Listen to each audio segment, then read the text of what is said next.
আজকে সকালবেলা সোজা চলে গেলাম বারাসাতে, কারণ কিছু মার্কেটিং করতে হবে আর এদিক দিয়ে বাবাকেও নিয়ে আসতে হবে।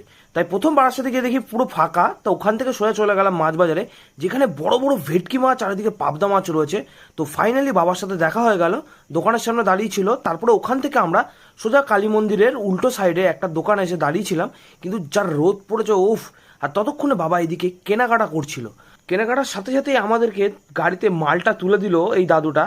তারপরে আমার গাড়িতে পুরো ঠান্ডা আমি লোড করে বাড়িতে এসে দেখি কি রকি একটা ফাঁকের মধ্যে গরমের জ্বালায় ছাওয়ার মধ্যে শুয়ে রয়েছে। তারপরে আমি জিমে চলে গেলাম, জিমে গিয়ে একটু এক্সারসাইজ করার পরে মনে পড়লো একটু বন মানুষ থেকে মানুষ হতে হবে।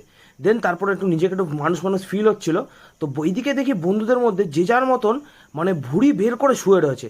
তারপরে চলে আসলো গরমের মধ্যে হালকা একটু স্প্রাইট, আর তার মধ্যে রয়েছে একটু এনার্জি ড্রিঙ্ক। আর এইদিকে আমার বন্ধুরা ভিডিও বানাচ্ছে ইনস্টাগ্রামের জন্য। গাইস টাটা, চলো আবার হবে নিউ ব্লগ।